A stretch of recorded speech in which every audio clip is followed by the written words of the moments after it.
Good afternoon, everyone. It's wonderful to see so many people in the hall here at the King's University at Knoppers Hall at the Noon Tunes this 18th of February. My name is Charles Stolte. I'm the chair of the music department, and Noon Tunes is a wonderful part of the King's Experience.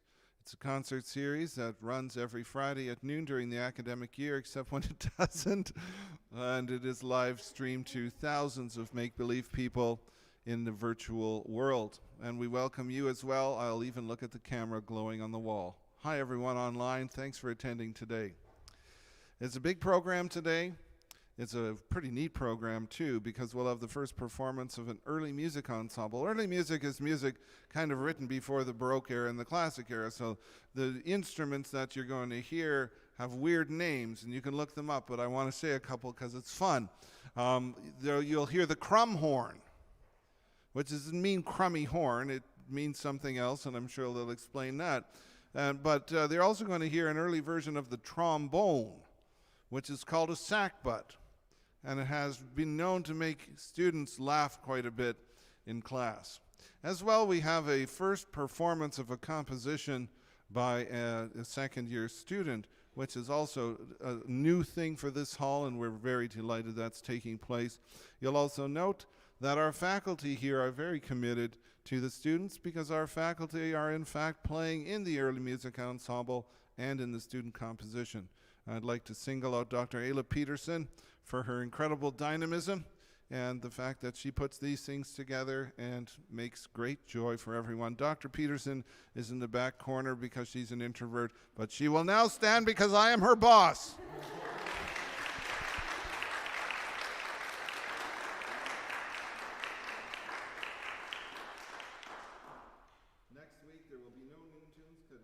Reading week at the King's University, so please don't attend, but of course there are many links online where you can view earlier Noon Tunes if you so desire. Without further speech by me, let's hear some musical speech and begin our program with the beautiful instrument, the oboe, actually a modern version of the crumb horn. Sounds a lot better.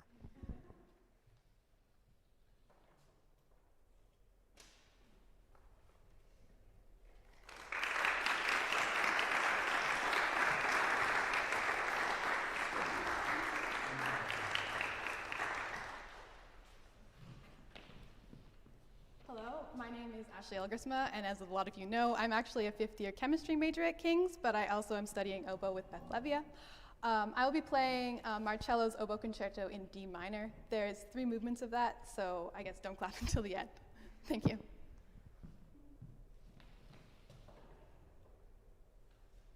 Oh, with Katie. I'm so sorry, Katie.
Hello everyone, my name is Naomi Uman and I'm a fourth year vocalist in a Bachelor of Music studying under Jiwon Cho. Today I will be performing Cherry Valley from the Three Pastoral Songs Opus 22 by Roger Quilter.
Good afternoon, everybody. Hope you're all doing well. My name is Jubert Famador. I am a fourth-year guitarist here at the King's University, studying under Michel Forestier in the Bachelor of Music program.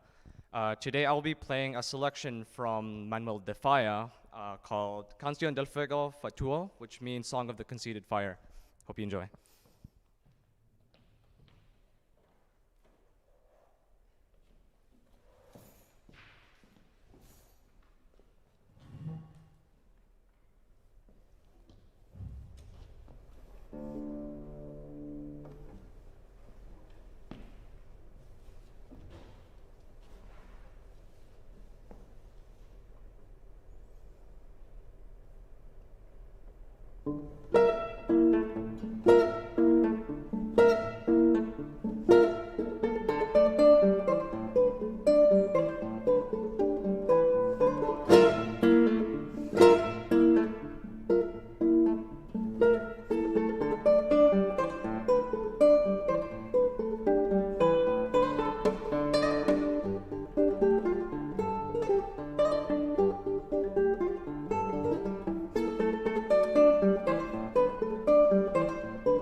my name is Maria Yamnuk, and I'm a third-year student in the Bachelor of Music program studying voice under Elizabeth Raycroft.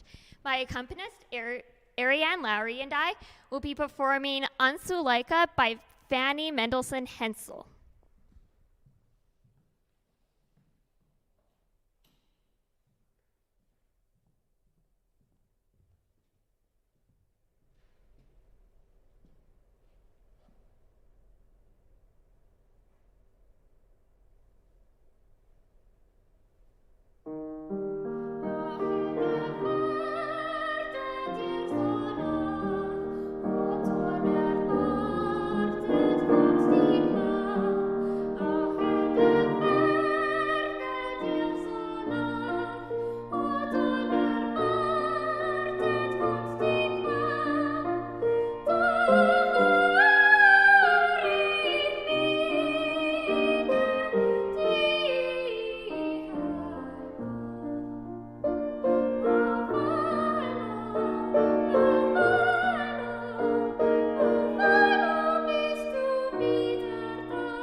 Good afternoon. My name is Raina Cornelson. I am a fourth-year student in the Bachelor of Music program, and I am studying with Jiwon Cho. Today, Ariane and I will be performing Vedrai Carino by Mozart from his opera Don Giovanni. This particular aria is sung by the lovely Tsarlina, who is singing to her either husband or boyfriend. Different variations. Yeah. She's singing to her significant other, Mazzetto, who has just been beaten up by Don Giovanni. And so she attempts to heal him with her love.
next two short recorder pieces were written for last year's counterpoint class.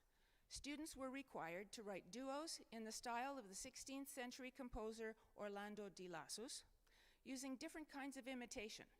Whether you recognize them or not, you will hear real and tonal imitation at different intervals, invertible counterpoint, evaded cadences, cambiatas, fake suspensions, and more. The first piece was written by Karis Martins and the second by Kaya Feldbush. Where's Kaya? Oh, okay. And they were written with text for voices, but in typical 16th century style. Today we will play them on whatever shows up. And that happens to be soprano, tenor, and bass recorders.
Professor Mark Seger.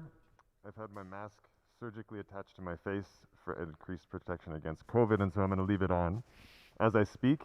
But I also am I teach tonal harmony. I taught tonal harmony 2 last semester, and part of the way the course went last semester, for those of you who know, have taken tonal harmony, it can be quite rigid to learn the material. Whereas when you listen to the music from the tonal era, there's a ton of wonderful music, very flowing, in contrast to the rigidity of learning it. So we took an approach of, for most of the assignment, everything was marked very rigidly and exact, and then there was a small portion of the assignment where students were free to write something that was inspired by what they'd learned in the rest of the class. So much more open, and there was every couple of weeks we would get together in this room and play through student compositions, and there was a lot of really, really interesting music. Iggy has gone ahead and ran with his one of his contributions for that part of the course and written it beyond the end of the course and has mostly written it on his own. I know he's had a little bit of help from Dr. Peterson and as well as during the class, and it's been largely on his own that he's been working on this piece. So I'm really excited to hear it, and I'm going to turn it over to Iggy to give you a few more details. Thanks kindly. Hi, I'm Iggy, or Rafael Tian. I'm a second-year saxophonist, studying a Bachelor of Arts music major. So this, yes, was originally composition was a tonal harmony assignment, and the assignment was on modulation. So let's see how many you can hear. I'd like to just acknowledge Alexa and Dr. Peterson. I didn't give them the easiest parts. So thank you both again very much. Hope you enjoy.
again, this unlikely looking ensemble came about because of two things. Last year, Iggy took on the challenge of transcribing a medieval dance tune, listening to the recording, and writing down all the notes. Then he hoped for an opportunity to play it on the recorder. Also last summer, I finally fulfilled a long-term dream by acquiring a crumb horn. And then I hoped for an opportunity to play it somewhere. And this semester, we have percussion technique students and brass technique students who need a place to display their newfound skills, whether they were hoping for it or not. So here we are. The estampie, in French, or istampita in Italian, is a medieval dance and a musical form which consists of alternating different verses and a returning refrain, not unlike the more modern rondo form. This particular estampie is called gaeta and is one of the greatest hits from the 14th century dance scene. It would most likely have been played on the recorder and the hurdy-gurdy, an early string instrument. By the 15th century, those would have been joined by the crumhorn and the sackbut. We have replicas of an alto sackbut in E flat and a tenor sackbut in B flat, and they are the precursors of the modern trombone, but they have much thinner metal, smaller bore size, little cone-shaped bells on them. They're different. We don't have a hurdy-gurdy, but since that instrument is noted for playing a constant stream of sound without breathing, we've substituted the organ. Imagine, if you will, a motley group of street musicians playing dance music for a crowd of peasants. Here is the estampie gaeta.